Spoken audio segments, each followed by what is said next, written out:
विद्या भवन महिला महाविद्यालय सिवान में भारतीय महिला दार्शनिक परिषद के त्रिदिवसीय 15वां राष्ट्रीय अधिवेशन जो लगातार चल रहा है 27, 28, 29 तारीख को। कार्यक्रम के दूसरे दिन भारतीय दर्शन एवं नीति शास्त्र सहित अन्य विषयों पर खुलकर वक्ताओं ने चर्चा की। दूसरे दिन का अधिवेशन 4 समांतर एवं एक ऑनलाइन सत्र में शुरू हुआ। प्राचार्य डॉक्टर रीता कुमारी ने सभी आए अतिथियों का अंग वस्त्र एवं स्मृति चिन्ह देकर उनका स्वागत एवं अभिनंदन किया। प्राचार्य ने बताया कि सभी सत्रों के अलग अलग विषय एवं उप विषयों के साथ तथा तथ्य, सीमांक्षा ज्ञान, सीमांक्षा, भारतीय दर्शन, नीति शास्त्र, समाज, राजनीतिक दर्शन एवं नारी संबंधी मुद्दे आदि को प्रतिभागियों ने प्रस्तुत किया। तत्व सीमांक्षा एवं ज्ञान सीमांक्षा सत्र की अध्यक्षता दर्शन विभाग के सीसीडी ने किया। साथ आए सभी अतिथियों ने अलग अलग विषयों पर चर्चा की।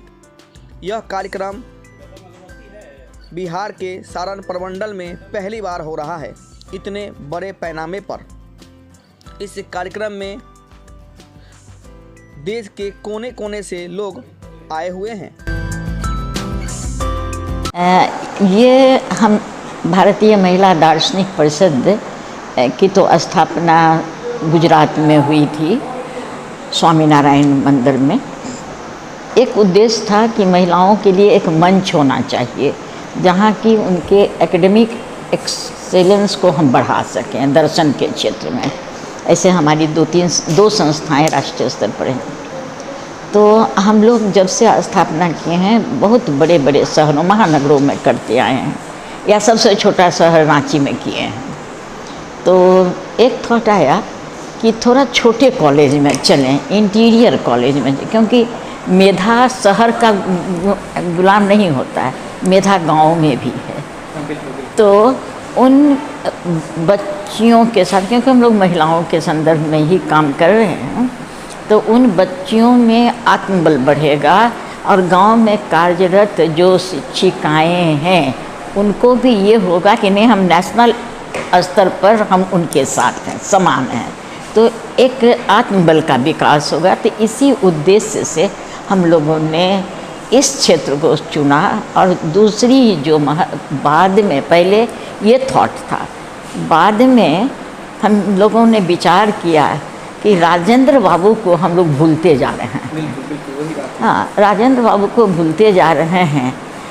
तो क्या करें? राजेंद्र बाबू को ना पॉलिटिशियन याद कर रहा है, ना सोशल वर्कर याद कर रहा है, ना शिक्षक याद कर रहे हैं, और उस मेधा का नाम लोग भूल जाएगा। राजेंद्र बाबू कितनी विषम परिस्थिति में आगे बढ़े हैं, बच्चों को वो बहुत प्रेरणा दे सकते हैं।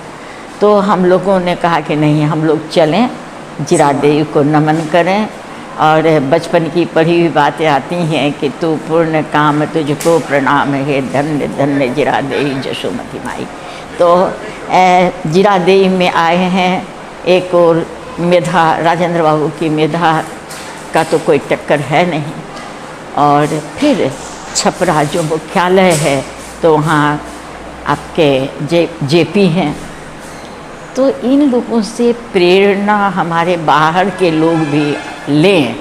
और इस साल से हम लोगों ने राजेंद्र बाबू पर एक अवार्ड शुरू किया है। वो उस अवार्ड का नाम है देश रत्न डॉक्टर राजेंद्र प्रसाद शैक्षणिक उत्कृष्टता सम्मान, ताकि हमारे बच्चों में ये आत्मबल बढ़े कि हम कहीं बढ़ सकते हैं, और जब बढ़ सकते हैं तो हमें सम्मान भी मिलेगा। तो सच पूछिए, यही दो मेरे उद्देश्य थे कि हम लोगों ने यहाँ पर आयोजित किया। किस बातों पे खासकर चर्चा हुई, लोगों को किस तरह का मैसेज दिया गया? हमारा तो सेक्शन निर्धारित हुआ करता है, क्योंकि हम दार्शनिक हैं। तो दार्शनिक जरूर तत्व मीमांसा की बात करता है, ज्ञान मीमांसा की बात करता है। फिर पाश्चात्य दर्शन पर भी कि देखें हमारे प्राच्य दार्शनिक ये कहते हैं, पाश्चात्य क्या कहते हैं। फिर समसामयिक विषयों पर भी हम चर्चा करते हैं। तो और महिलाओं से रिलेटेड मुद्दे पर भी हम बात करते हैं कि हाउ टू इम्प्रूव। कोई पॉलिटिकल हमारा ये नहीं होता है, कोई डिस्कोर्स हमारा पॉलिटिकल नहीं होता है, हमारा केवल एकेडमिक होता है, भारतीय दृष्टिकोण से और पाश्चात्य दृष्टिकोण शिवान से। में आप पहली बार आई हैं, शिवान आके कैसा लगा आपको? हाँ, आए तो पहली बार हैं जीवान, और आते आते माँ थावे का दर्शन करने गए, बड़ी प्रेरणा मिली। और हमने ये देखा, मैं केवल घूम घूम के ऑब्ज़र्व कर रही हूँ, कार्यक्रम चल रहे हैं और मैं केवल ऑब्ज़र्व कर रही हूँ कि राजेंद्र बाबू जो तेज थे, शायद यहाँ की ज़मीन ही तेज है, यहाँ के बच्चों में बहुत मेधा है, हमें बड़ा अच्छा लगा। और जो हमारा ये था कि छोटे शहर में मेधा की पहचान करो, उनमें आत्मविश्वास जगाओ, तो लगता है कि बच्चों में आत्मविश्वास भी आया है। और मैं और कहीं तो नहीं जा सकी, केवल इसी कॉलेज में आई हूँ या होटल में थी। प्रिंसिपल है रीता मैम का, जो गाइडलाइन है बहुत अच्छा ओ रहा। बहुत बढ़िया, बहुत बढ़िया तो है। बच्चे में वो गुण देखने को मिल रहा है। बिल्कुल बिल्कुल, बार एक्सेलेंस है उनका गवर्नेंस, बहुत अच्छा। और उनके व्यक्तित्व की छाप बच्चों पर दिखाई दे रही है, उन्होंने बहुत अच्छा ग्रूमिंग किया है। और जब मैं यहाँ बात की तो बोली कि मैडम सब कुछ बहुत अच्छा होगा। हमारी कार्यकारिणी से की थी कि उतना छोटा कॉलेज, इतना छोटा ये, तो हमने कहा कि जो प्रिंसिपल का कॉन्फिडेंस है वो बहुत बड़ा आयोजन करा देगा। तो शिवान का ये जो महिला कॉलेज है, क्या लगता है कि डेवलप करना चाहिए और बड़े पैमाने पे? ज़रूर बढ़ेगा। आपको देखने से क्या लगा कि क्या लगता है कि डेवलप होने की ज़रूरत है? देखिए, बच्चे बहुत डेवलप्ड हैं, हमने इनका सांस्कृतिक कार्यक्रम भी देखा, मैं बहुत प्रभावित हुई हूँ।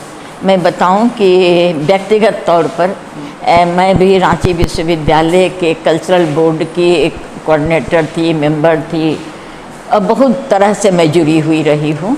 और बच्चों में बहुत क्षमता है, ये इन बच्चों को और एक्सपोजर मिलेगा तो ये बच्चे बहुत राइज करेंगे, ये हमें।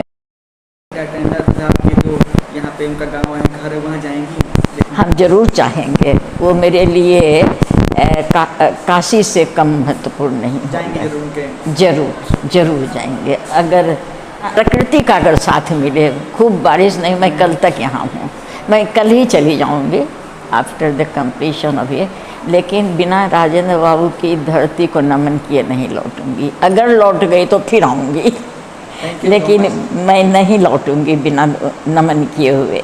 उतना दूर से फिर आने का मौका मिलेगा नहीं मिलेगा? हाँ हाँ। उनके वहाँ पे बहुत सारे हाँ। ऐसे क्या है कि नहीं, मुझे तो दुखद अनुभव हुआ। हमारी साथी लोग गई थी और कहा कि पता नहीं यहाँ के लोगों को ध्यान जाता है कि नहीं, दीवार झड़े हुए हैं, मेंटेनेंस इतना पुअर है। हमारे पूरे इंडिया से लोग आए हुए हैं, क्योंकि सिवान के नाम से थोड़ा घबराते थे पहले, पॉलिटिकल चर्चा, और दूसरी बात दूरी बहुत है, हवाई जहाज़ से नहीं जुड़ा हुआ है। अगर ये हवाई जहाज़ से जुड़ा होता तो हमारी बड़ी भीड़ होती। तो दूसरी बात, गर्मी की चर्चा, जब हम लोग रजिस्ट्रेशन कराए थे, मैं तो खैर प्रेसिडेंट हूँ तो मुझे तो आना ही था, लेकिन जो आने वाले थे गर्मी के भय से भी लोग भाग गए हैं। तो इसके बाद हमको लगता है कि बड़े पैमाने पे यहाँ पे ऐसा कार्यक्रम किया जाएगा। जरूर जरूर, अगर प्रिंसिपल बुलाएंगे तो हम लोग आएंगे। अभी लेकिन हमारा यही कॉन्फ्रेंस अगले साल, और हम इनवाइट करते हैं कि आप लोग उज्जैन में हम लोग करने जा रहे हैं, महाकाल के दरबार में, और वहाँ से हमारे 5 निमंत्रण आए हैं 5 जगहों से। और आज हमारी कार्यकारिणी और एक ये सामान्य सभा ने स्वीकार किया है कि हम लोग अगला अधिवेशन उज्जैन में करेंगे। अपना मैं पूरा परिचय बता दीजिए। मैं प्रोफेसर राजकुमारी सिन्हा, मैं राजकुमारी सिन्हा प्रोफेसर हूँ और भारतीय महिला दार्शनिक परिषद के अध्यक्षा हूँ। बहुत चीज़ों से मुझे इन सब चीज़ों में मन लगता है, तो अध्यक्ष हूँ भारतीय महिला दार्शनिक परिषद की। वेदांत रिसर्च सेंटर है रांची में, मैं उसकी निदेशिका हूँ। पहले इसकी मेंबर थी ICPR की एग्जीक्यूटिव कमेटी की, और director women's studies Ranchi university की थी। तो कुछ चीज़ों में समाज जुड़ी। के कई मौके मिले समाज के हित में। हाँ, भगवान ने मौका दिया। मैं district adult education, first district adult education, lady district adult education officer of Bihar थी। लोगों का सिलेक्शन हुआ, लेकिन ज्वाइन मैं ही की। परिषद होता है, ये भारतीय स्तर का ये कॉन्फ्रेंस, सेमिनार नहीं कॉन्फ्रेंस है। ये संगोष्ठी, सेमिनार को संगोष्ठी कहा जाता है, लेकिन ये अधिवेशन है।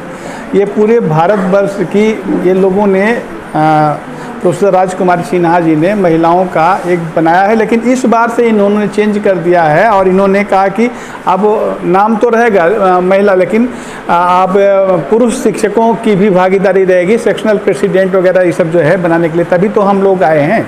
इस बार से इन्होंने चेंज किया है। सेमिनार में किस बात की ज़्यादा चर्चा हो रही है, क्या कुछ उद्देश्य रहा? इसका उद्देश्य है योगा कर्मस कौशलम, इस पर विचार करना। ये चिंतन धारा जो हमारा जो है चिंतन, मुख्य रूप से जो चिंतन धारा है योगा कर्मस कौशलम, इसी पर पूरा सेमिनार 3 दिन का जो है, इसी पर पक्ष विपक्ष इत्यादि में बहुत सारे पेपर आए हैं, उस पर बात हो रही है। कौन लोग इस सेमिनार में आए हुए हैं, कहाँ से लोग इसमें आए? इसमें पूरे भारतवर्ष से विद्वान आए हुए हैं। मैं तो जयप्रकाश विश्वविद्यालय छपरा में ही हूँ। प्रोफेसर हरिश्चंद्र मेरा नाम है, दर्शन शास्त्र विभाग में हूँ। पहले PG हेड था, अभी प्रोफेसर के पद पर। विश्वविद्यालय के मतलब देख रेख में सारा ये कार्यक्रम चल रहा है? विश्वविद्यालय ने अनुमति दी है, लेकिन ये मुख्य रूप से इनकी संस्था होती है, उसके अध्यक्ष होते हैं, मैडम उसके अध्यक्ष हैं। तो अखिल भारतीय महिला परिषद महिलाओं की जो है उन लोगों की मुख्य रूप से देख रेख है। वेन्यू हम लोगों के यहाँ है, और चूँकि वेन्यू हम लोगों के यहाँ है और जयप्रकाश विश्वविद्यालय छपरा से आदेश मिलने के बाद इस महिला कॉलेज में ये कार्यक्रम रखा गया है, इसलिए अब देख रेख इन्हीं की करें। मैं प्रोफेसर हरिश्चंद्र जयप्रकाश विश्वविद्यालय छपरा में प्राध्यापक हूँ फिलॉसफी का। किया गया है, ये उद्घाटन कल हुआ है। विद्याभवन महिला महाविद्यालय में भारतीय महिला परिषद के भारतीय दार्शनिक महिला परिषद के तत्वाधान में 15वां त्रिदिवसीय अधिवेशन का आयोजन किया गया, और यह अधिवेशन हमारे यहाँ 27 से 29 सितंबर तक होना है। यह हमारे इतिहास में पहली बार हुआ है, इस सारण के इतिहास में पहली बार हुआ है जहाँ दार्शनिक परिषद का पहला त्रिदिवसीय राष्ट्रीय अधिवेशन हुआ है। इसके लिए मैं अपने कुलपति डॉक्टर प्रेमेंद्र कुमार वाजपेयी जी को बहुत बहुत धन्यवाद देना चाहती हूँ, क्योंकि उनकी अनुमति से हम लोगों ने इतने बड़े काम को करने का संकल्प ले पाया। इसका जो थीम है वो है योगा कर्मसु कौशलम, और इसका मतलब है कि आप अपने किसी भी कार्य को कितनी कुशलता के साथ करते हैं। इस अधिवेशन में देश से विदेश से और हमारे प्रदेश से भी काफ़ी विद्वान वक्ता और शोधार्थी आए हैं। सबसे बड़ी बात है कि नए जो शोधार्थी हैं उन्हें एक गाइडलाइन मिलेगा कि उन्हें किस तरह अपने इस दर्शन परिषद की बातों को जन जन तक पहुंचाना है। तो इस अधिवेशन को करने से मेरे महाविद्यालय में ये बहुत बड़ी बात होगी कि एक समाज में मैसेज जाएगा कि आप बड़े बड़े काम को अगर आप लगन के साथ करते हैं, जो हमारा थीम है योगा कर्मसु कौशलम, तो आप उसको कर सकते हैं। और पुनः मैं अपने विश्वविद्यालय के बड़े अधिकारियों को धन्यवाद देना चाहूँगी। मैं अपने विद्याभवन महिला महाविद्यालय के सभी सदस्यों को एवं मैं अपनी छात्राओं को, जिन्होंने कल इनॉग्रल फंक्शन के दिन बहुत सुंदर सांस्कृतिक कार्यक्रम का आयोजन किया, जिसकी बड़ाई बहुत सारे बाहर से आए हमारे विद्वानों ने किया, तो मैं ये बताना चाहती हूँ कि हमारा विद्यालय महाविद्यालय कहीं भी कर्मतर नहीं है, और इसके पूर्वोत्तर विकास के लिए हम लोग दिन प्रतिदिन लगे हुए हैं। इसमें हमारी बच्चियाँ आगे बढ़ रही हैं और आने वाले समय में ये समाज को एक बहुत अच्छा और बहुत बड़ा मैसेज देने वाली हैं। ये कार्यक्रम कब तक शुरू हुआ है, कब तक चलेगा? ये कार्यक्रम 27 सितंबर को शुरू हुआ और यह 29 को इसकी समापन है। विदेशों से लोग आए हैं, किस तरह से लोग विदेशों से आए हैं, कौन कौन लोग विदेश से भी आए हैं? एक काफ़ी सीनियर सर थे, रिपुसूदन सर हैं, एक RC सिन्हा सर हैं, और हमारी जो मैडम है, डायरेक्टर मैडम है डॉक्टर राजकुमारी सिन्हा, उनका भी देश विदेश भ्रमण होता रहा है। उन्होंने देश विदेश में काफ़ी पेपर प्रेजेंट किए हैं। एक पूनम मैडम आई हैं, एक ज्योत्सना मैडम आई हैं, पुणे से भी एक मैडम का आना हुआ है। मुझे यह कहना है कि भारत के विभिन्न प्रांत से एवं विदेशों से भी लोगों ने आकर अपने पेपर को प्रेजेंट किया और एक मैसेज दिया कि सतत विकास में दार्शनिक परिषद, महिला दार्शनिक परिषद किस तरह अपना योगदान दे सकती है। यह एक चिंतन धारा है जो अखिल भारतीय महिला दार्शनिक परिषद राष्ट्रीय स्तर पर होने वाला ये एक संस्था है जिसके द्वारा यह चिंतन धारा चलाई जा रही है, जिसका मुख्य विषय, केंद्र विषय योगः कर्मसु कौशलम है। इस पे चर्चा के लिए देश के कोने कोने से विद्वान और विदुषी लोग पधारे हैं और इसमें देश के कोने कोने से अपने विचारों को व्यक्त करने के लिए विद्या भवन महिला महाविद्यालय में इसका आयोजन किया गया है। सभी पधारे हैं। इसमें अनेक समस्याओं और समाधान पर चर्चा परिचर्चा होनी है। कल 27 सितंबर 2024 को इसका उद्घाटन था और इस उद्घाटन समारोह के अंतर्गत 10 विशिष्ट व्याख्यान मालाएं हैं, जिसमें सभी कह सकते हैं कि प्रोफेसर कैटेगरी के लोग सारे आए और अपने वक्तव्य को यहाँ दिया। और आज दिनांक 28 सितंबर 2024 को समानांतर सत्र, जिसमें पूरे कोने कोने से शोध पत्र आए, जिस पे चर्चा हो रही है, सभी जगह चर्चाएं चल रही हैं।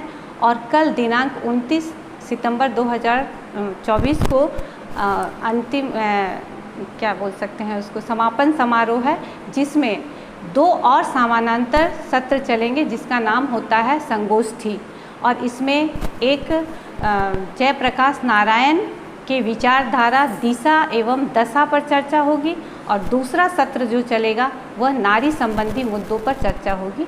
और इस तरह से हम लोग कह सकते हैं ज्ञान का मंथन होगा और इसमें कुछ बातें उभर कर सामने आएगी।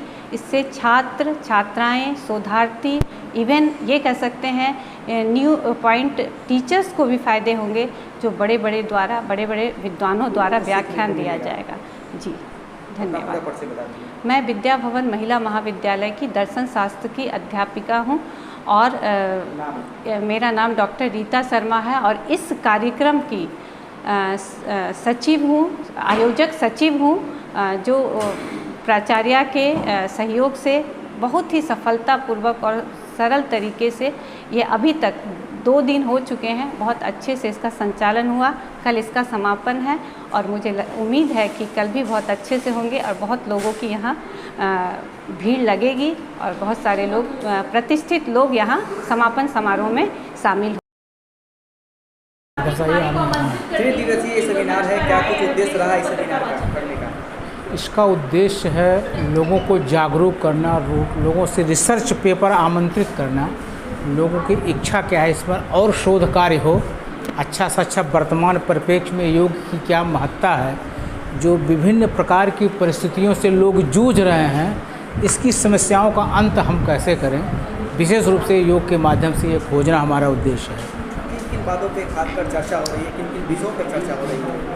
कर्मों पर चर्चा हो रही है कि योग के जो कर्म है उससे हम कुशलता कैसे पाएँ, हमारा देश अधिक से अधिक कुशल कैसे बने, ऐसा हमारे दार्शनिकों की खोज है कि मैक्सिमम हम इसकी समस्याओं का अंत करें ताकि ये अच्छा देश, समृद्ध देश, हमारा दर्शन और देश दोनों समृद्ध बन सके। सभी रूम में अलग अलग विषय पर चर्चा हो रही है? जी, सभी रूम में अलग अलग विषय पर चर्चा हो रही है, लेकिन ये हमें इसमें विशेष रूप से तत्व मीमांसा और ज्ञान मीमांसा से संबंधित यह सत्र है।